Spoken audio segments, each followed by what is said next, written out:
Amis auditeurs, bonjour, bienvenue sur Fréquence Histoire. Gauthier Boucher à l'antenne. Je suis aujourd'hui accompagné de Benjamin Ratichot. Bonjour Benjamin. Bonjour Gauthier, bonjour à tous. Alors, amis auditeurs, après notre émission sur Caligula, nous nous intéressons aujourd'hui dans le cadre d'une nouvelle chronique littéraire à un livre de 2017 rédigé par Alain Sanchez, un livre sur l'histoire cette ville qu'on appelle la Radieuse, Oran. Oran, 11 siècles d'épopée méditerranéenne, 902-2016. Édité aux éditions Amalthée, ce sont des éditions nantaises, même si l'auteur, lui, non seulement est un Oranais d'origine, on y reviendra, et puis c'est quelqu'un qui vit dans la région de Marseille. C'est un livre d'environ 190 pages qui nous retrace l'histoire, surtout l'histoire événementielle, même s'il s'intéresse aussi aux aspects culturels, socio-économiques, de celle qui est, je pense, la deuxième ville de l'Algérie actuelle, et qui en réalité, dès le Moyen-Âge, est un foyer de vie très important à la confluence des enjeux et des influences espagnoles, ottomanes, plus tardivement, on le verra, françaises, en particulier à partir de la, je ne sais pas s'il faut l'appeler la colonisation, mais en tout cas, oui, la venue de la France à partir de 1830, les années 1840, après la victoire contre Abdelkader. Et puis, vous le savez, un siècle de présence française. Bref, ce livre, c'est 11 siècles d'épopée méditerranéenne, qui est sous-titré Monographie portuaire et urbaine, reviennent sur celle qui est surnommée la Radieuse, l'une des plus grandes villes de la façade méditerranéenne du Maghreb, qui est décrite symboliquement en quatrième de couverture, et je pense que c'est assez vrai, ça illustre assez bien les choses, comme une ville chatoyante aux mille et une couleurs. Alors il faut revenir plus en détail sur l'auteur. Alain Sanchez, né en 1943, oranais donc, qui est un ingénieur chargé de téléconférences à l'Université internationale du tourisme et de la culture pour la paix. Il est l'auteur de nombreux articles, notamment dans la revue Économie et prospective de la montagne, et puis une revue qui s'intéresse plus directement aux questions algériennes, puisque c'est l'Algérianiste. L'Algérianiste, c'est pas une revue confidentielle, enfin c'est pas une revue très connue, mais c'est une des principales revues euh, qui s'intéresse eh bien, à la présence française en Algérie, vous le savez, entre 1830 et 1962. Alors naturellement, c'est pas une histoire qui strictement commence au Xe siècle, hein, malgré le sous-titre en siècle d'épopée 902-2016, puisque l'auteur se permet, et c'est judicieux, de commencer le récit eh bien, durant la préhistoire, en précisant que eh bien, 100 000 ans avant Jésus-Christ, il y a déjà des activités humaines, comme un peu partout en Europe, en Afrique du Nord. Il y a l'expansion de l'homme moderne, hein, Homo sapiens, qui se manifeste par la présence de tribus. Alors c'est un peuplement très peu dense naturellement, mais nous avons la preuve de cette présence humaine avec la découverte de haches, de lissoirs, de couteaux, au niveau des grottes du Quartel, de l'Aïdour, de Kouchet El Djir et des carrières d'Ekmul. Ce sont une présence humaine et des matériaux dont on a la certitude grâce aux fouilles d'archéologues français, François Doumergue et Paul Paillary, en 1892. Ils ont établi ce premier peuplement algérien, en tout cas ce premier peuplement oranais. Et puis beaucoup plus tardivement, entre 8500 et 5400 avant Jésus-Christ, les populations capsiennes, qui sont les ancêtres des Berbères et des Touaregs, qui viennent de la région de Gafsa, s'installent et prospèrent en Afrique du Nord, et ce sont les premiers habitants d'Oran, avant la phase d'influence et de conquête, on peut dire, d'abord phénicienne, c'est-à-dire punique, hein, à partir du VIe siècle avant Jésus-Christ, puisque les Phéniciens établirent un comptoir dans la baie de Madag. C'est ce qui donne Mers el-Kébir. Mers el-Kébir, c'est un nom sur lequel on reviendra, je pense, souvent et longuement dans notre chronique littéraire. Mersel Kébir, tout le monde le connaît pour le terrible drame qui s'y est joué, une sorte de bataille navale en petit format, je pense que c'est en juillet 1940. Pourquoi drame? Parce que les Britanniques, qui, vous le savez, sont soucieux que la flotte française ne tombe pas aux mains des Allemands, bombardent préventivement en quelque sorte le port de Mersel-Kébir. C'est pour ça que cette ville est connue dans, dans la mémoire populaire contemporaine. Mais enfin, Mersel-Kébir, c'est un site que l'on retrouve dès l'Antiquité comme avant-port de ce qui deviendra Oran.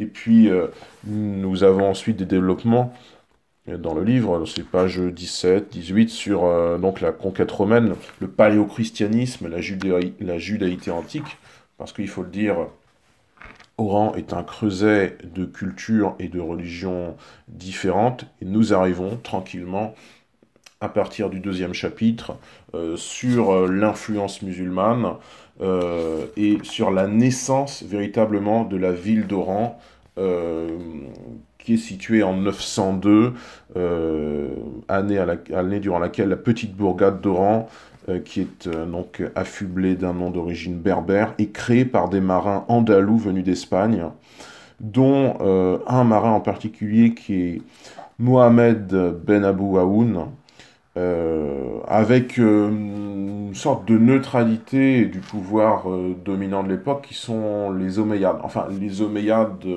d'Espagne. L'objectif étant d'établir un comptoir commercial qui doit servir de débouché à Tlemcen, qui est la capitale régionale. Alors Benjamin, est-ce que tu peux nous préciser plus en détail ce qu'est l'Oran médiéval à partir du deuxième millénaire? Alors je pense avant toute chose qu'il est nécessaire de développer un peu la géographie du lieu, de cette baie d'Oran, puisque je pense que nombre de Français ne sont pas familiers de ce repère géographique. Alors l'Algérie, actuellement, cet État qui s'est déclaré indépendant en 1962, dispose d'une côte, d'une façade littorale sur la Méditerranée d'un peu plus de 600 km. Et donc Oran se situe sur la partie occidentale de cette façade maritime. Oui, donc il y a le chapelet des trois grandes villes algériennes actuellement, donc d'ouest en est, Oran, Alger et Constantine. Alors Oran se situe dans une baie donc sur la Méditerranée. Oran a pour voisine à l'ouest directement Mars-el-Kébir, qui est le grand port. Donc c'est à quelques kilomètres, 6 kilomètres à peu près. Voilà, donc c'est quand tu parlais des événements de 1940 qui se sont produits à Mars-el-Kébir, ils ont forcément marqué l'histoire d'Oran et les populations oranaises du fait de la proximité des deux cités. Alors cette baie est géographiquement incurvée, et l'arrière-pays oranais est constitué d'une plaine où le problème de l'eau ne se pose pas véritablement. Cette plaine est d'environ 75 km. Ensuite, après cette plaine, nous avons une étendue d'eau, le Chebka d'Oran, ce lac où viennent migrer beaucoup d'oiseaux migrateurs, et ce lac est le point de rupture entre justement cette plaine de 75 km dans l'arrière-pays oranais et le début de l'Atlas, l'Atlas dit tellien, qui laisse place ensuite au plateau saharien, qui, dans son versant méridional, amène lentement au Sahara. Donc Oran est la grande cité algérienne la plus proche du Maroc. Donc ça, c'est sur ses voisins, on va dire, terriens. Alors ses voisins ultramarins, c'est l'Espagne, parce que l'Espagne, il faut se mettre un peu dans la tête que nous sommes dans cette partie de l'Algérie où la Méditerranée se resserre à partir de Carthagène, qui est à 200 km des côtes de Oran, cette cité dans l'extrémité sud-est de l'Espagne. Et bien à partir de la ville de Carthagène, la Méditerranée se réduit sur environ 450-500 km pour arriver donc aux colonnes d'Hercule et au détroit de Gibraltar. Donc il y a une proximité à la fois donc avec le Maroc voisin, je le disais, mais avec l'Europe et la péninsule ibérique, ce qui va d'ailleurs influencer Gautier le développement et la conquête espagnole de la ville d'Oran, mais peut-être faut-il rappeler peut-être quelle est la ville d'Oran à l'époque romaine. Alors, Benjamin, à l'époque romaine, la ville d'Oran, elle ne s'appelle pas Oran en réalité, hein. À l'époque romaine se développe la cité commerciale de Portus Magnus. C'est l'actuel Saint-Leu, qui est situé à 40 km à l'est du mouillage de l'actuel port de Mers el-Kébir, hein, Portus Divini. Et à partir de 40, 40 de notre ère, 40 après Jésus-Christ à peu près, sous le règne de Caligula, auquel on s'était intéressé le mois dernier, eh bien, la région d'Oran fait partie de ce qu'on appelle la Maurétanie césarienne, avec essentiellement une occupation militaire à partir de postes fortifiés occupés par des troupes. Alors, ce sont des troupes ne sont pas des troupes romaines, hein, ce sont des troupes auxiliaires avec des Berbères, des Breucs, des Parthes, des Syriens, qui sont des unités de l'armée romaine comparables à ce qui serait la Légion étrangère française, hein, par exemple. Ce sont des unités supplétives. La colonisation romaine est en réalité assez réduite en Oranie parce qu'il y a l'éloignement physique à partir de Rome. On est quand même à 1200-1500 km à peu près, hein, de Rome, capitale de l'Empire. Il y a l'éloignement physique, donc il y a l'insécurité, qui est propre en fait, hein, aux zones frontalières, hein, ce qu'on appelle les limes du monde romain, ce qui fait que cette zone n'est pas très colonisée, n'est pas très, sans jugement de valeur, n'est pas très civilisée par le monde romain. Il y a assez peu d'acculturation, comme dans des provinces qui seraient plus proches de l'Empire, ou plus stratégiques comme l'Égypte par exemple. Ce qui fait qu'au cours des deuxième et troisième siècle, hein, vous savez, cette phase assez longue, quelques décennies de ce qu'on appelle l'anarchie militaire, on entre en plein dans le dominat, on dirait le bas empire romain, un petit peu subjectivement, eh bien, c'est-à-dire une phase avant la décadence de l'Empire romain, mais déjà un déclin, une stagnation territoriale, une remise en question de l'hégémon romain sur le monde romain en tant que tel, eh bien, à partir de cette époque, le limes, la limite fortifiée de l'Empire, se déplace successivement euh, plus vers le sud, paradoxalement, hein. Sur la côte survivent quelques ports à l'activité déclinante. Il y a l'actuel pont du Chélif, Kissa, Saint-Leu qu'on a cité, enfin ce qui deviendra Saint-Leu, Portus Magnus, Castra Puerorum sur la plage des Andalouses et Siga. Et à partir de la fin du IIIe siècle, plus encore au début du IVe siècle, Dioclétien, qui est cet empereur artisan de la tétrarchie, hein, ce système avec 4 empereurs en même temps, un petit peu arbitrairement, il rattache ce qui est devenu la Maurétanie tingitane, hein, ce n'est plus la Maurétanie césarienne, au diocèse d'Espagne. Et les communications terrestres privilégient alors la voie maritime. Voilà un petit peu un portrait d'Oran sous l'ère romaine. Oui, alors il faut peut-être, Gauthier, attirer l'attention de nos auditeurs sur le fait que, en étant province de l'Empire romain, l'Afrique du Nord adopte, dès le IVe siècle, le christianisme comme religion officielle. L'Oran, son pays, l'Oranais, ont été touchés à peu près vers le IIe siècle par la religion chrétienne et avec des spécificités qui font penser un peu aux spécificités dont on avait traité quand on avait parlé de l'Éthiopie, de sa langue liturgique propre, de ses rites propres. Là, on est également dans quelque chose d'assez atypique, hein, le christianisme nord-africain. Et l'édit de Milan est très mal accepté, paradoxalement d'ailleurs, en Afrique du Nord, ce qui implique une forte conversion des chrétiens nord-africains à l'hérésie donatiste. Et ce qui va justement émietter un peu l'unité chrétienne qui arrive et qui va permettre, si vous voulez, le succès et l'implantation de l'islam à partir du 7e siècle. Alors, lors de la création véritable d'Oran, au 10e siècle, au début du 10e siècle, alors on a comme date un peu canonique 902, par les marins andalous, la situation géopolitique a évidemment bien changé, hein. On est passé donc de l'édit de Milan du début du 4e siècle au début du 10e. L'Empire romain s'est bien sûr effondré. Les forces en présence sont d'un côté les Omeyyades qui contrôlent l'Espagne, hein, qui contrôlent le Maroc, l'actuel Maroc, et ces Omeyyades sont ceux qui ont été 2 siècles avant repoussés par Charles Martel à la bataille de Poitiers. Donc ce sont de redoutables combattants qui tiennent la façade occidentale de l'Afrique.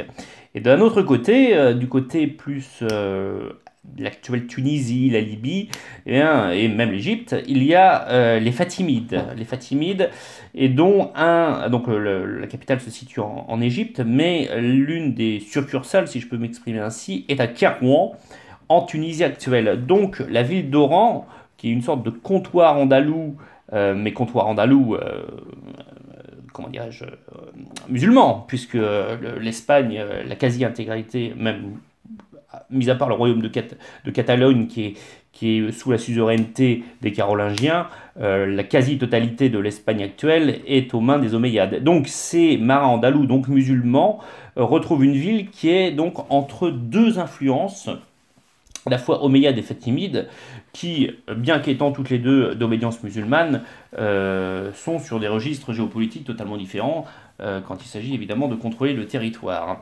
Alors la ville passe aux mains des Omeyyades en 1016, donc au début du XIe siècle, mais les Omeyyades ont entamé leur décadence et laissent place aux dynasties berbères, mais aux dynasties berbères qui ont été islamisées. Alors ces dynasties berbères ont une spécificité, c'est qu'elles ont, elles, rejeté le sunnisme. Alors on est vraiment dans des populations qui cultivent un peu leur spécificité, hein. Ils ont un peu repoussé le catholicisme canonique pour épouser le donatisme, et bien là, ils ont rejeté le sunnisme et le chiisme d'ailleurs pour prononcer le Rarijit. Alors je ne sais pas si je le prononce bien, qui est une sorte de particularisme islamique, comme par exemple ce qui peut se produire actuellement dans le sultanat d'Oman où il n'y a pas les Omanais ne prononcent ni le sunnisme ni le chiisme, rejettent les deux. Donc il y a deux dynasties locales berbères islamisées qui se succèdent au cours des 11e et 12e siècles, à savoir les Almoravides, qui contrôleront d'ailleurs une partie du Maroc, et les Almohades, qui gouvernent la ville d'Oran et le pays oranais jusqu'au XIIIe siècle. Date où seront formés ce qu'on a longtemps appelé dans l'historiographie un peu coloniale, on a souvent considéré ces pays comme des pays, tu l'as rappelé d'ailleurs, inférieurement civilisés par rapport aux nôtres, la formation des royaumes barbaresques avec le royaume de Tlemcen, Tlemcem, qui est du nom de cette ville actuellement à la frontière du Maroc, donc juste au pied, hein, des hauts plateaux de l'Atlas, ce royaume englobe la ville d'Oran. Mais il y a un petit souci, c'est que il y a une difficulté, hein, puisque les Almoravides sont encore au Maroc, de stabiliser la frontière de ce royaume, ce qui provoque des sièges almoravides pour essayer de reprendre la ville à la fin du XIIIe siècle et au milieu du XIVe, et qui facilite également la piraterie, hein. Ça va être un des grands problèmes de la piraterie qui va amener l'Espagne, dont l'État s'est développé, il s'est développé au Moyen-Âge en Castille avec le grand règne d'Alphonse X le Sage, et la fin, évidemment, du XVe siècle en Espagne correspond à la Reconquista. La reine de Castille Isabelle et son mari Ferdinand d'Aragon entreprennent la reconquête catholique de l'Espagne et entendent protéger le commerce en Méditerranée. Donc en 1515, Marcel Québir est prise, donc la ville contiguë, si vous voulez, à Oran. Oran tombe, elle, 4 ans plus tard, sous les assauts du cardinal Francisco Rimares de Crichenes ou Crichenos, pas espagnol, sous les troupes du... comment il s'appelle tu l'as toi ou pas, Christ Jiménez. Jiménez Jiménez de Cisneros. Oui. Don Pedro Navarro. En 1905, Marcel Québir est prise, et 4 ans plus tard, c'est Oran qui tombe sous les assauts du cardinal Francisco Rimares de Cisneros. Pardon. Le problème qui va se poser aux Espagnols, c'est que les Espagnols vont, donc qui est une dynastie qui n'est pas berbère, donc qui ne professe pas les coutumes, ni même la religion musulmane de la majorité de la population, elle va avoir un grand problème pour dominer l'arrière-pays oranais. Ce qui constitue véritablement une rupture avec les anciennes dynasties berbères qui, eux, contrôlaient le pays, et notamment ces populations de l'Atlas qui sont très difficiles à, entre guillemets, dompter. Cette présence espagnole va être matérialisée dans la région d'Oran par l'installation de présides espagnols, donc on entend par le terme de préside des places fortes, espagnols, qui jouent également le rôle de lieu carcéral, donc qui permet de contrôler et d'enfermer les esprits récalcitrants. Ces présides sont installés à Alger, à Mélina, Mélina qui est l'actuelle enclave espagnole sur la côte nord-est du Maroc, et à Marcel Québir. Donc il y a une présence espagnole, mais voilà, qui n'est pas complète, si vous voulez. L'Espagne contrôle la ville d'Oran en tant que port, contrôle le port de Marcel Québir, mais ne contrôle pas l'arrière-pays. Ce qui fait que quand les musulmans vont pousser pour tenter de reconquérir la ville, ils n'auront aucun mal, Gauthier, à s'attirer les fidélités dans le pays. Oui, effectivement, et les Ottomans parviennent à une conquête de l'espace oranais, de l'Algérie, en 1792, même s'il y a eu des tentatives plus ou moins infructueuses par le passé, en réalité, puisque les Ottomans attaquent Oran en 1604, en 1607. Oran est alors gouverné par le marquis des Ardales, comte de Théba. La ville est de nouveau attaquée en 1639, en 1643. Et ce qui est intéressant, c'est que les Ottomans, dans leur conquête, sont même soutenus paradoxalement par les Français, puisque nous avons le cas en 1642 d'un siège maritime qui ne fonctionne pas, mais qui est un siège franco-ottoman. Ça rappelle un petit peu l'alliance conclue entre François Ier et Soliman le Magnifique au début du XVIe siècle, qui fait, vous le savez, on vous en avait parlé dans une précédente émission, que par exemple, la France est l'une des grandes absentes de la bataille navale de Lépante en 1571. Cette alliance à front renversé, elle trouve des petites manifestations encore ultérieures, notamment par cette étonnante tentative de débarquement franco-ottoman en 1642 à Oran. Mais la présence espagnole se maintient bon an mal an durant le XVIIe siècle, le début du XVIIIe siècle, même si nous avons, comme tu l'as indiqué Benjamin, cette conquête, ce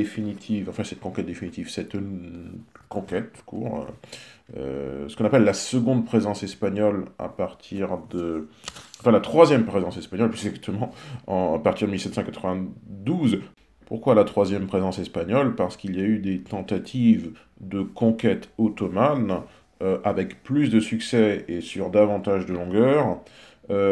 Entre 1708 et 1732, la ville est conquise par les Ottomans. Et entre 1732 et 1792, nous avons une reconquête de nouveau par les Espagnols. Eh bien, il y a un événement qui n'est pas politique pour le coup, qui intervient comme une sorte de coup près et qui fait que les Espagnols vont définitivement abandonner Oran et la laisser aux Ottomans. C'est le tremblement de terre de 1790. Dans la nuit du 8 au 9 octobre, il y a un terrible tremblement de terre qui détruit la quasi-totalité d'Oran et de la Casbah. Il y a un autre séisme un peu moindre le 22 novembre. Il y aurait eu à peu près 2000 personnes tuées, hein, dont le gouverneur par intérim, un espagnol donc, Basilio Gascon, et toute sa famille. Avec lui ont été ensevelis sous les décombres ou tués par les éboulis des soldats, des civils, naturellement, beaucoup de femmes et d'enfants. Il y a eu des actes de pillage fermement réprimés par le commandant de la place, qui a pris un peu la suite de Gascogne, le comte de Cumbre Hermosas, un colonel du régiment de Navarre. Mais tout cela indique quand même que, au-delà de sa volonté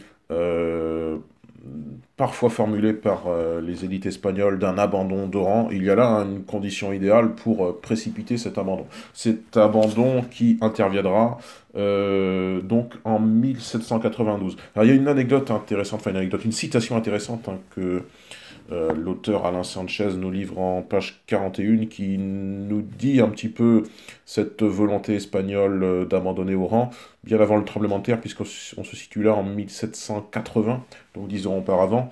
Je cite Don José Valero, qui est un général espagnol. On peut affirmer qu'ici, à Oran, l'Espagne a troqué des monceaux d'or contre des montagnes de pierre et que jamais elle ne tirera de cette possession le moindre profit pour son honneur et son commerce ou pour la propagation de la foi catholique. C'est en ces termes qu'un général comme Valero retranscrit un peu le sentiment des élites espagnoles sur la faible utilité stratégique, selon elle, d'Oran. Ce qui fait qu'Oran, comme l'indique le 4e chapitre, devient Oran la Turque. Je vous cite le titre du chapitre 4 à partir de la page 45 de l'ouvrage. Nous avons le beylik turc qui donc s'installe à Oran en 1792. Alors cette conquête ottomane, pour autant, elle n'est pas aussi florissante et aussi longue que les diverses phases de présence espagnole dans l'Oranais, puisque vous le savez, il y a donc la conquête française peu après, quelques décennies après, à partir de 1830.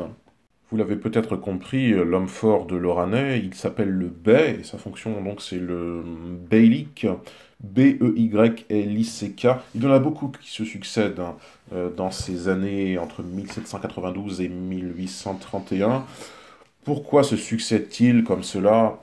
Pourquoi ont-ils des mandats éphémères? Parce qu'il y a des règlements de compte, qu'il y a de la violence politique et que eh bien, beaucoup finissent dans des morts violentes. Hein.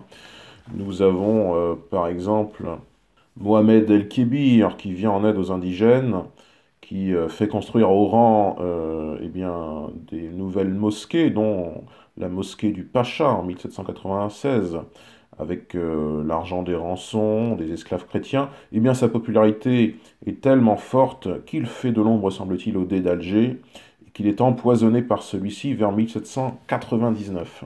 Son fils Osman n'a pas un sort tellement plus heureux, puisque après 3 années de son beylik, il tombe en disgrâce et il est décapité en 1802. Son successeur, Mustapha el-Manzali, fait l'objet d'une révolution. Il est destitué en 1805. Le remplace Mohamed Mekalesh, qui écrase la révolte. Mais Mekalesh ne peut pas empêcher le sultan du Maroc de profiter des troubles.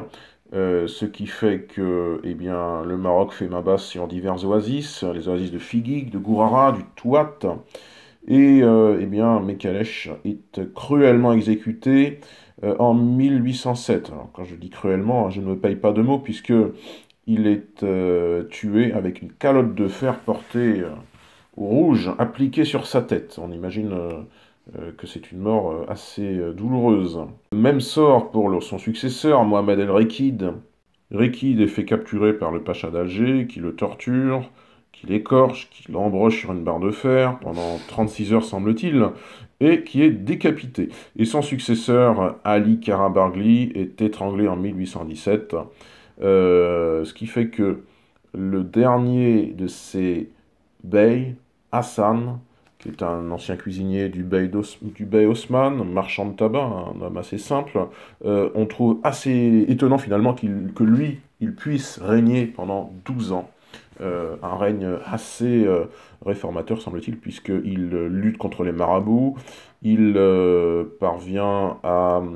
il assiège victorieusement Masquera, qui est une ville rebelle de l'espace oranais. C'est lui le dernier bey d'Oran, parce que Benjamin, encore une fois, en 1831, eh bien, Oran devient Oran la française, titre du 5e chapitre, page 48. C'est l'arrivée des Français à Oran. Nous sommes en janvier 1831. Oui, puisqu'il faut rappeler que malgré la présence espagnole et on aurait pu le penser, la sécurisation de la Méditerranée par les Espagnols,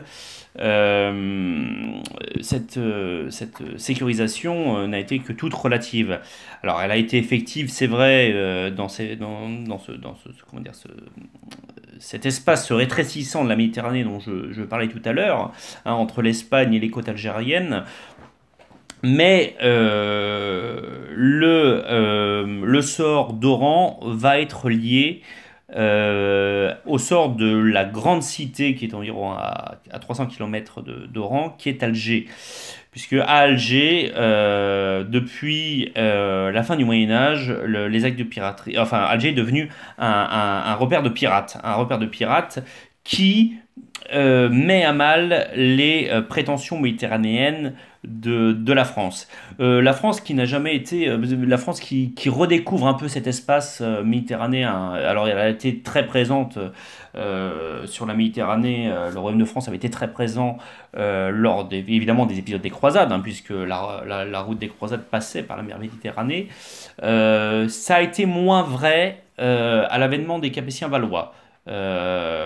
Notamment, et à l'avènement également des Bourbons, puisque les guerres et les luttes contre à la fois la Maison d'Autriche et le Saint-Empire, et ensuite avec les Pays-Bas et les Provinces-Unies et l'Angleterre, ont détourné un peu les Français des affaires méditerranéennes, etc. Charles X, enfin la Restauration, comment dirais-je, c'est assez alimenté également par un certain romantisme, un certain orientalisme qui naît à la Restauration, amène la France à réinvestir la Méditerranée. Et la Méditerranée, le problème c'est que de l'autre côté, hein, faisant face au au golfe du Lion, et bien Alger n'est pas sûr, et Alger est le repère, que je disais tout à l'heure, de pirates qui mettent à mal le commerce français en Méditerranée. Et bien la solution radicale va être trouvée en instrumentalisant ce fameux prétexte de la claque avec l'éventail du bey d'Alger sur l'ambassadeur français dans ce territoire, qui va donner le prétexte aux Français pour intervenir en Algérie et investir Gauthier, Alger, à partir de juillet 1830. Oui, l'Algérie est investie à partir de l'été 1830. Nous avons la présence de 3 navires de guerre français ainsi à Oran le 24 juillet 1830, avec à leur bord Louis de Bourmont, et nous avons des pourparlers qui s'engagent avec les représentants du bey jusqu'au 27 juillet à peu près. Un détachement de 110 marins débarque qui occupe le fort de Mersel-Kébir avec à leur tête le lieutenant de vaisseau Étienne. Et il y a l'installation d'un des hommes forts de la conquête française de l'Algérie, qui est le comte de Dan-Raymond, qui s'installe le 14 décembre. Il installe ses troupes à Mersel-Kébir, puis le 17 au fort Saint-Grégoire. Don fait son entrée solennelle dans la ville le 4 janvier 1831 au matin, dans la ville qui est fortement dépeuplée, hein, puisqu'il ne reste que 2500 juifs et 250 musulmans. Ça peut être d'ailleurs l'occasion de faire un point sur la démographie de cette ville, qui compte 25 000 habitants en 1830, donc 2500 nous l'avons dit, enfin 2800 à peu près en 1831. La ville grandira progressivement jusqu'à devenir, donc, ce que nous l'avons dit, ultérieurement, la deuxième ville la plus peuplée d'Algérie, hein, puisqu'Oran compte 10 000 habitants en 1840, 40 000 en 1870, 100 000 habitants en 1900. Pour revenir aux premières années de la conquête de l'Algérie par la France, nous avons d'abord une administration sous la monarchie de Juillet par des commissaires royaux entre 1832 et 1848. Oran est administré par 4 commissaires nommés par Louis-Philippe Ier. C'est une ville qui naturellement a fait l'objet de combats, qui a été assez peu entretenue sous la période ottomane, qui, nous l'avons dit, est dépeuplée à 90%. Nous y avons donc logiquement de l'insécurité, des attaques, des coups de main des tribus indigènes, et puis naturellement la révolte que tente de conduire Abdelkader, pas simplement en Oran, en Oranais, dans toute l'Algérie, pendant une dizaine d'années.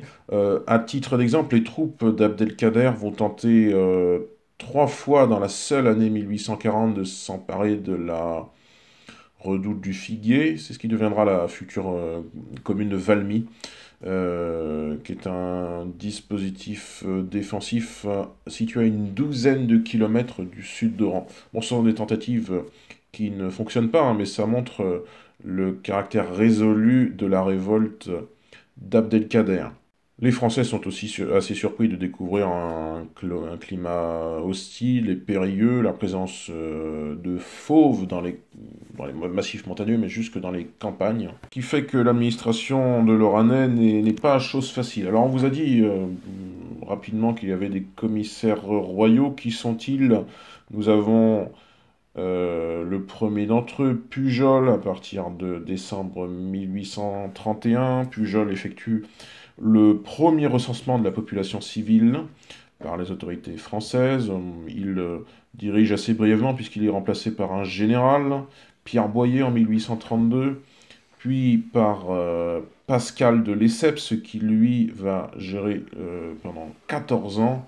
Il va se manifester notamment par la création de la Chambre de commerce. C'est aussi l'époque à laquelle paraît le premier grand journal en langue française de l'Oranais, qui est l'Écho d'Oran, premier numéro en 1844. Et puis nous avons une direction éphémère par un dénommé Jonquier en février 1848. Après, vous le savez, eh bien, en France, il y a la chute définitive au reste de la monarchie avec l'établissement d'une deuxième république, et commence donc eh bien, par ricochet, y compris dans l'Algérie nouvellement conquise, une nouvelle ère avec non plus des commissaires royaux, mais eh bien, des maires tout simplement qui dirigent. Parce que un petit peu avant la chute de la monarchie, il y avait eu une ordonnance royale le 31 janvier 1848, et Oran était devenu bien une commune, ce qui fait qu'il y avait eu eh bien, la succession de maires civils. Alors, est-ce que pour autant, Benjamin, c'est une période de pacification pour Oran et sa région?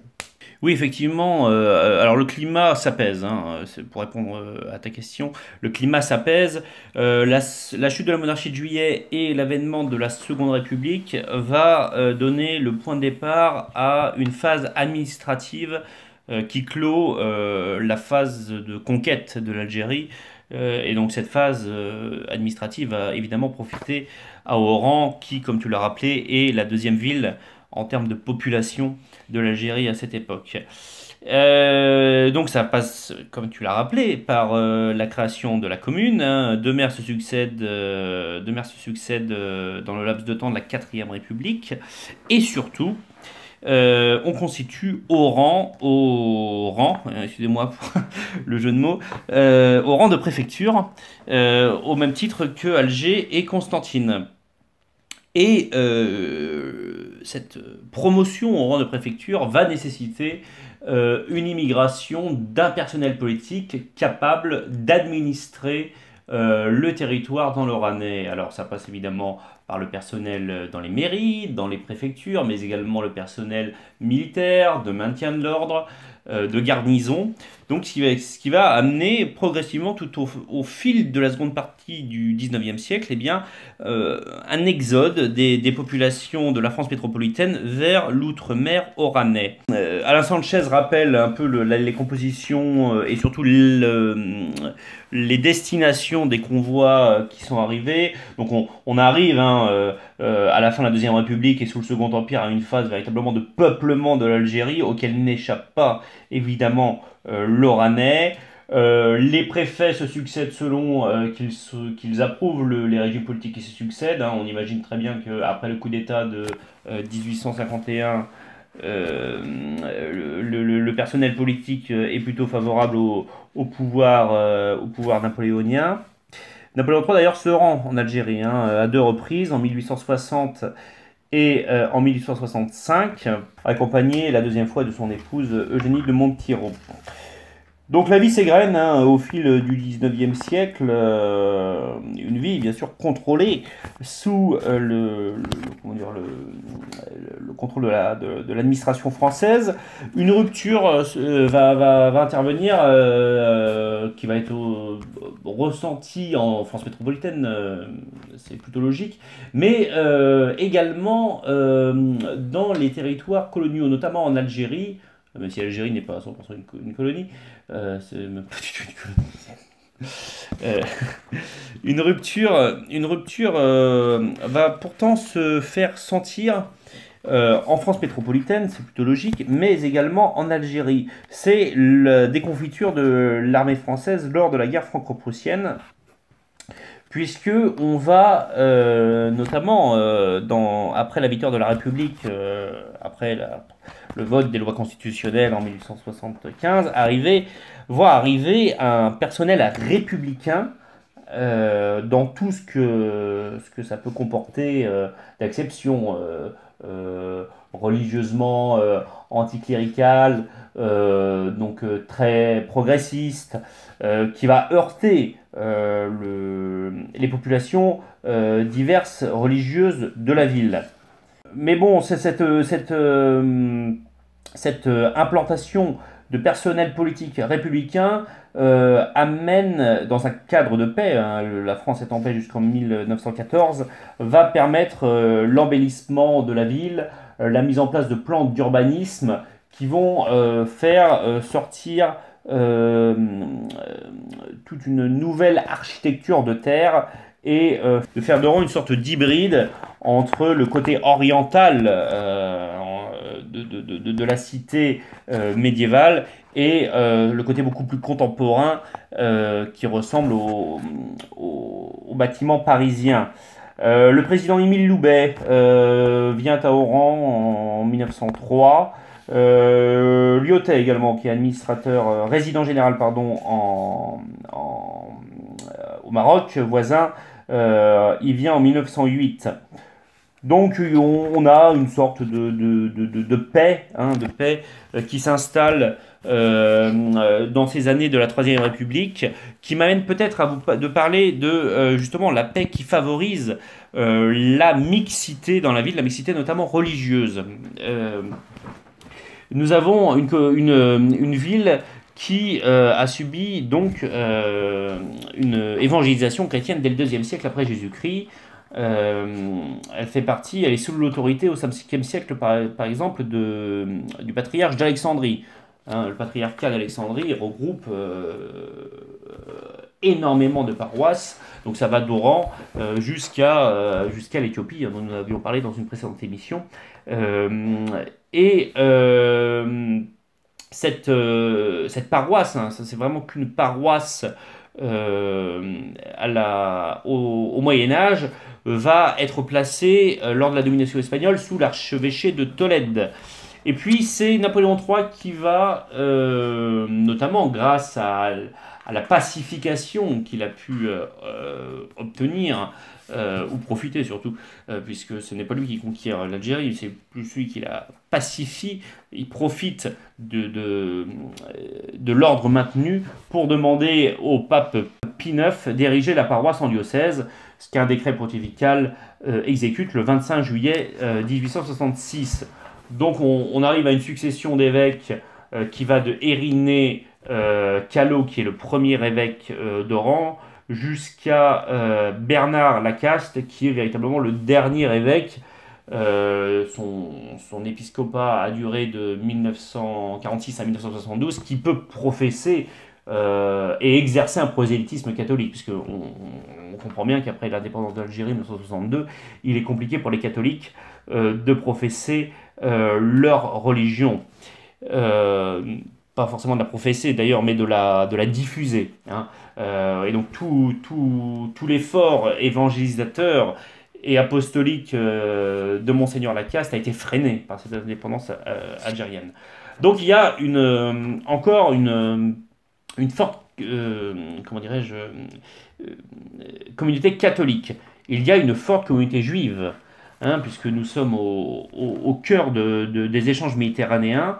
Et depuis le IIe siècle avant Jésus-Christ, les diverses vagues phéniciennes en Afrique du Nord ont apporté des juifs à Oran.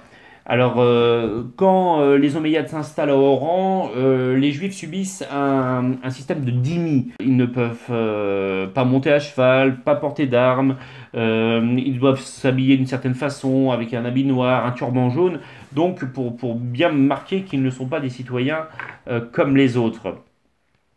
On a des flots, hein, l'immigration juive est une immigration par flot. Donc, cette première donc au deuxième siècle avant Jésus-Christ. En 1492 également, après la Reconquista, quand les Juifs sont expulsés d'Espagne, eh ben, ils arrivent en Afrique du Nord pour se réfugier, ce qui ne les empêchera pas d'être persécutés lorsque les Espagnols viendront au début du XVIe siècle conquérir Oran, et le XVIIe siècle sera un siècle assez noir pour les Juifs d'Oran. La tolérance est plutôt du côté musulman, hein, puisque lorsque le bey de Mascata, Mustapha Ben Youssef, reprend la ville en 1708, eh bien, les Juifs sont réinstallés et peuvent professer leur religion, somme toute, assez librement. La stabilité politique amenée par la présence de la France et de l'administration française va permettre une grande immigration juive au XIXe siècle, ce qui ne va pas aller sans une flambée de l'antisémitisme qui, dès la fin du XIXe siècle et les élections législatives de 1871, prennent des contours politiques. Ainsi, à Oran, hein, comme à l'instar d'Alger par exemple, avec Édouard Droumont, eh bien, 2 députés antisémites seront élus dans l'histoire politique oranaise sous la Troisième République. De 1898 à 1902, Firmin Faure, et de 1925 à 1931, Jules Maule. Alors, dans 2 contextes politiques qui sont assez particuliers, hein. Le premier est élu pendant l'affaire Dreyfus, et le deuxième est élu lorsque les nationalismes ont le vent en poupe. La dernière étude statistique sur le nombre de juifs dans la ville d'Oran remonte à 1966. Il y aurait 700 juifs dans la cité oranaise, ce qui est somme toute assez peu par rapport au rayonnement judaïque qu'il y a pu avoir dans les siècles précédents. Donc Gauthier, n'y voit-on pas ici également, comme pour l'exemple catholique, une conséquence de l'indépendance algérienne de 1962? Oui, il faut rappeler paradoxalement que le progressisme républicain avait tout de même conduit à ce qu'on appelle le décret Crémieux, hein, en 1870, ce qui fait que les Juifs avaient obtenu la nationalité française, privilège dont ne jouissaient pas les musulmans. Alors il y avait eu certes l'abrogation du décret Crémieux par l'autorité de Vichy à partir de 1940 jusqu'en 1940. C'est un peu dur à dire, hein, c'est pas 1942, c'est 1943. Il ne faut pas croire que les Américains, lorsqu'ils ont débarqué en 1942, avaient comme priorité l'abrogation du décret Crémieux, hein. Je crois que ça s'est encore maintenu pendant 2 ou 3 mois. Mais malgré le décret Crémieux et cet avantage qui avait été consenti aux Juifs, effectivement, lors de l'indépendance en 1962, nous constatons que dans la nouvelle société algérienne, les Juifs sont minoritaires. Bon, ça c'est normal puisqu'ils sont minoritaires en nombre, mais ils ne sont pas, en gros, l'avant-garde de cette nouvelle société, hein, qui est issue d'un processus, non pas de décolonisation au sens strict, puisque l'Algérie n'a jamais été une colonie française, ça avait été département, mais de libération nationale. Donc les nouveaux maîtres de l'Algérie, logiquement, c'est eh bien, le nationalisme musulman. Alors pas le nationalisme modéré du Mouvement de Libération Nationale, le MLN, mais le nationaliste du Front de Libération Nationale, FLN, et de son armée populaire, qui devient ensuite l'armée algérienne, l'Armée de Libération Nationale, ALN, avec déjà une figure que l'on retrouve dans l'histoire actuelle de l'Algérie, qui est Abdelaziz Bouteflika, qui devient le plus jeune ministre des Affaires étrangères de l'Algérie actuelle, hein, puisqu'il doit avoir à peu près 26 ou 27 ans, dans les années 1960, période à laquelle il est nommé pour diriger la politique étrangère de l'Algérie. Politique étrangère assez pro-soviétique, hein, peut-on dire.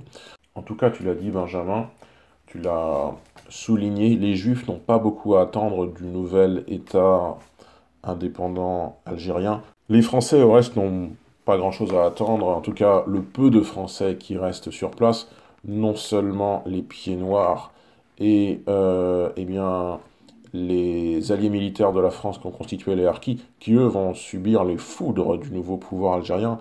Ce sont les terribles massacres qui succèdent à la fin de la guerre d'Algérie, et notamment un massacre à Oran, hein, qui est très connu.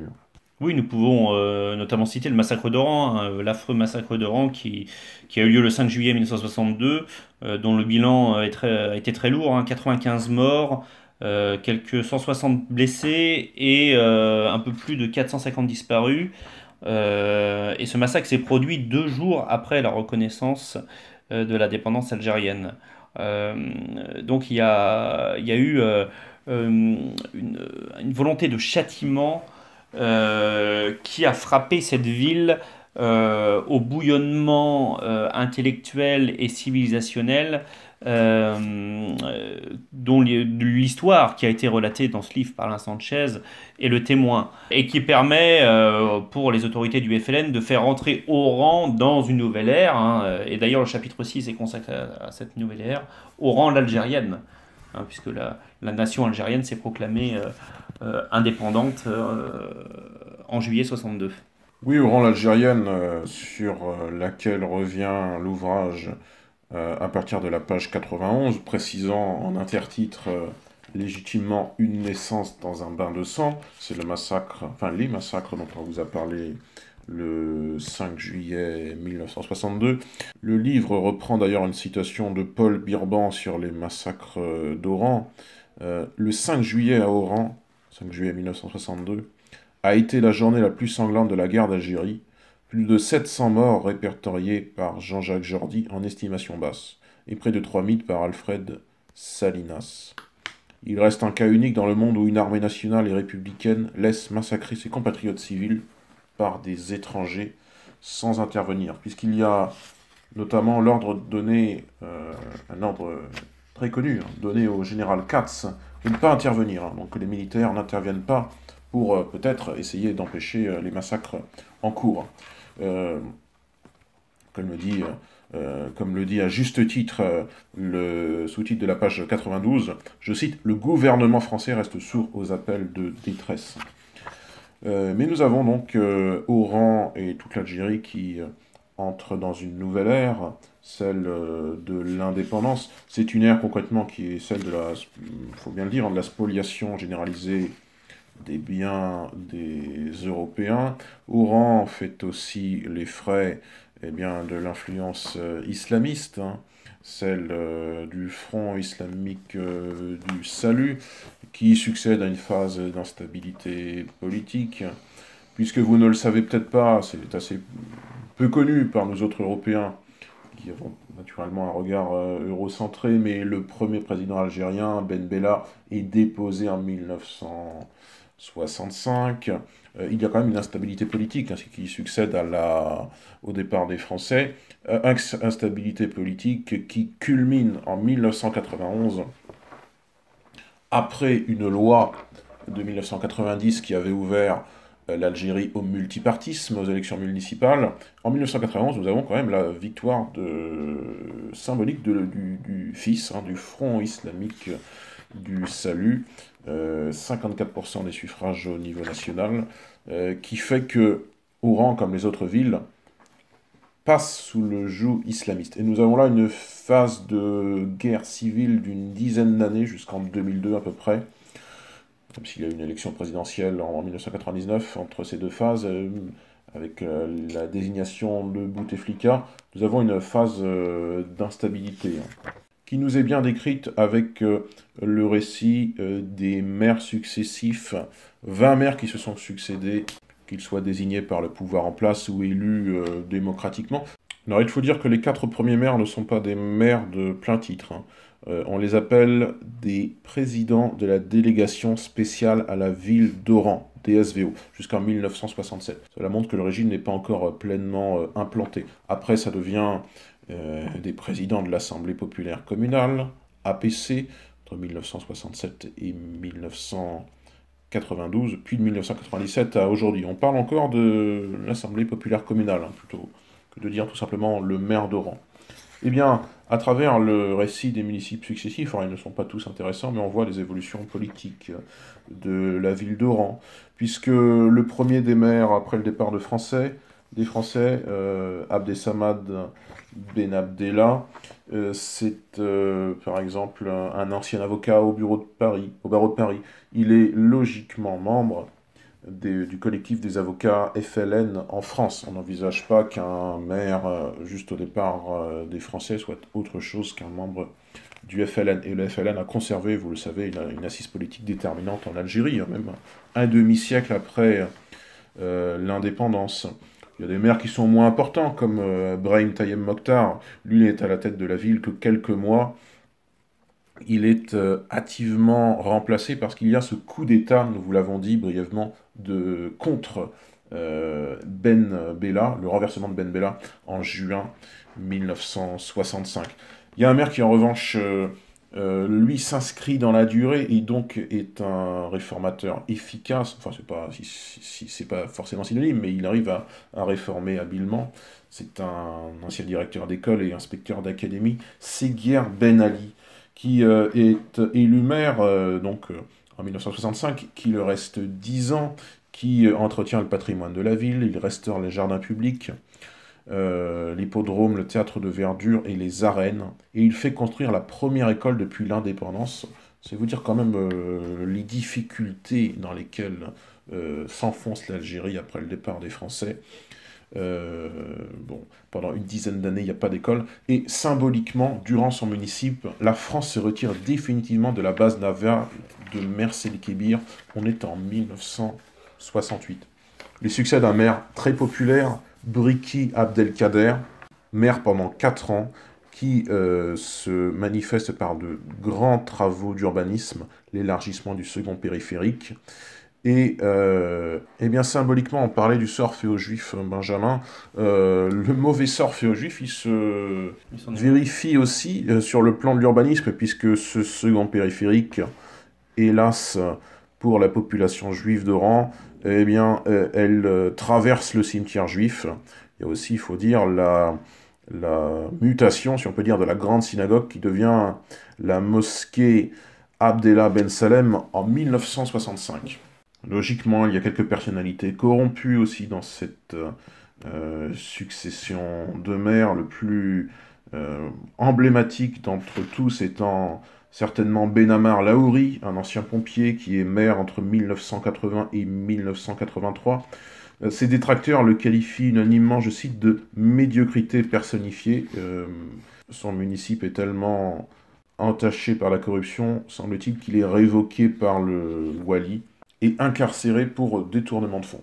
Bon, c'est pas forcément très intéressant de revenir sur tous les maires, d'ailleurs on ne vous les a pas tous cités, mais il faut, je pense, s'intéresser quelques minutes à ce que, à juste titre, en page 100, le livre appelle les années de Braise à partir de 1991, c'est-à-dire la victoire politique électorale du fils, 54% des suffrages exprimés aux élections municipales, donc en juin 1990, on vous l'avait dit, il y avait un passage de l'Algérie au multipartisme.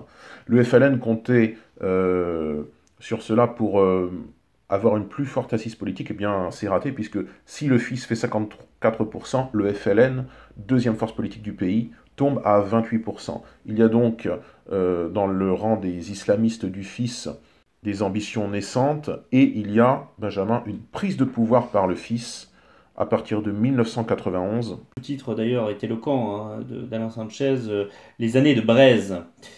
Et alors, comment dire, le dénouement de cette guerre civile amène un peu à un raidissement des positions islamiques dans les cités algériennes, et notamment à Oran, où le maire, membre du FIS, cette entre guillemets dérive, non, cette inflexion islamique était d'ailleurs sensible, puisque le maire d'Oran de 90 à 92, Bourslav Boualem, avait fait inscrire sur le fronton du mairie municipalité islamique au lieu, en lieu et place de la devise révolution par et pour le peuple. Donc on arrive donc à cette mutation un peu de l'État algérien suite au coup d'État qui, dans sa pensée, par les agisseurs du fils, pourra déboucher par exemple sur les attentats du Châtelet à Paris en 1995. Les années 90 sont des années qui entérinent la corruption, et les maires ne sont pas des gens très scrupuleux. La présidence d'Abdelaziz Bouteflika, à partir d'avril 1999, va quand même rapporter la concorde civile. C'est d'ailleurs l'intitulé de la loi qu'il fait promulguer le 16 septembre, et qui va permettre à l'Algérie d'entrer dans une ère nouvelle, d'où le sous-titre d'Alain Sanchez, depuis 2002, une ère nouvelle, point d'interrogation, avec des maires membres tous du FLN, et qui vont, eux, se distancier peut-être des querelles politiques et des querelles de pouvoir, afin de s'ingénier au développement urbanistique et culturel dans tous les pans que la culture peut englober. Ça passe également par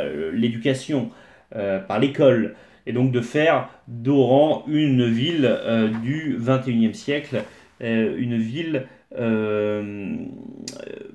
qui doit être la vitrine de l'Algérie du 21e siècle, c'est-à-dire la deuxième ville qui devient une métropole, dont la population est cultivée, où le taux d'alphabétisation est satisfaisant, et une ville qui donne envie et qui favorise le tourisme, qui devient, malgré un retard, l'Algérie est très en retard par rapport à ses voisins tunisiens ou marocains, dans le domaine du tourisme. Oran est de plus en plus une destination touristique, et les voyageurs, notamment français, commencent à peser l'intérêt touristique de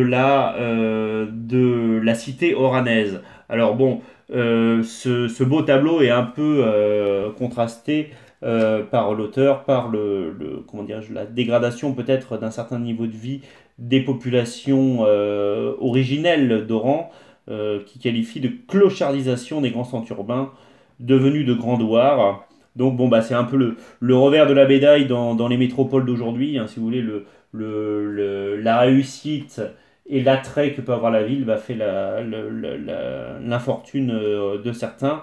Donc on est encore hein, en 2019 dans cette transition, de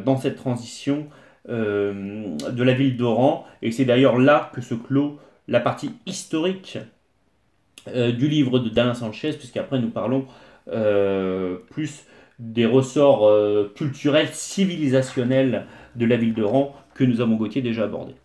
Oui, effectivement, parce que nous avons donc à peu près 100 pages du livre sur l'histoire événementielle d'Oran, c'est-à-dire en fait essentiellement les différentes présences militaires, puis à partir de 1830, il y a une phase de pacification, hein, et donc les chefs d'Oran en fait sont les maires. Pour ça, quand on vous a fait la liste des dirigeants militaires espagnols, ottomans, et puis des maires civils, c'est pas tout à fait la même chose, mais ça vous montre des profils psychologiques. Vous avez vu qu'il y a quand même pas mal de violence politique hein, dans tout ce millénaire de l'histoire oranaise. Il y a une troisième partie, effectivement, sur laquelle nous ne reviendrons pas plus en détail, parce que nous avons beaucoup détaillé ce qu'elle contient, qui est plus sur bien l'industrialisation de la ville d'Oran, les travaux français qui ont été considérables, notamment pour l'assainissement, l'acheminement de l'eau, la construction de barrages hydrauliques, etc. Et puis il n'y a pas que les aspects industriels, il y a toute la question des transports, depuis les installations portuaires espagnoles assez modestes à l'établissement d'un port de commerce conséquent par les Français, l'aéroport naturellement à La Sénia, c'est à côté de Valmy. On n'est pas assez revenu certainement sur le fait qu'il y avait, durant la présence française, beaucoup de francisation de lieux avec des villes qui s'appelaient Valmy, Gambetta, en l'honneur naturellement à la nouvelle histoire républicaine du pays. Naturellement, tout cela a été très largement défrancisé lors du départ des Français. Il y a donc un long chapitre sur les transports, on est à peu près aux pages 130 du livre, le réseau routier, le réseau autoroutier, tout ce qui est lié aux infrastructures sanitaires et sociales, des précisions sur l'enseignement durant la période française, et puis nous arrivons aux pages qui sont certainement parmi les plus intéressantes du livre, sinon le récit événementiel, c'est tout ce qui est lié au patrimoine historique, depuis le patrimoine pré-islamique, donc avant le 7e, 8e siècle, jusqu'au patrimoine français actuel. Et l'auteur a cette intelligence de décliner un petit peu le patrimoine juif, le patrimoine français, le patrimoine musulman, avec le récit de la construction des diverses infrastructures, depuis la grande synagogue d'Oran à l'hôtel de ville, en passant par la colonne de Sidi Ibrahim.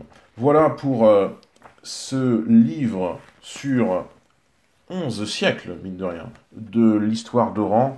D'ailleurs, c'est le sous-titre 11 siècles d'épopée méditerranéenne, livre d'Alain Sanchez aux éditions d'Amalté, paru en 2017. Alors, chers amis auditeurs, la prochaine fois sur Fréquence Histoire, nous reviendrons sur le whiggisme, les Whigs, qui est, on va dire, l'un des deux pré-partis politiques en Angleterre, avec les Tories. On est bien avant, on est plusieurs siècles avant. Je pense qu'on est à peu près au moins 2 siècles et demi avant la séparation entre travaillistes et conservateurs, entre Labour et Conservatives. On verra quelle est l'influence politique de ces Whigs sur la société anglaise. Et puis on ne se contentera pas, je pense, d'un récit électoral et politique. On verra comment eh bien, ils impriment les changements institutionnels à l'œuvre au XVIIIe et au XVIIe siècle, avec, vous le savez, notamment la Révolution de 1688, et puis les changements dynastiques à l'œuvre, notamment entre la dynastie Orange et la dynastie des Hanovre. Voilà, nous y reviendrons dans quelques semaines sur Fréquence Histoire. Merci Benjamin. Merci Gauthier, merci à vous. Merci à nos amis auditeurs, et donc à dans quelques semaines pour une nouvelle émission consacrée au whiggisme.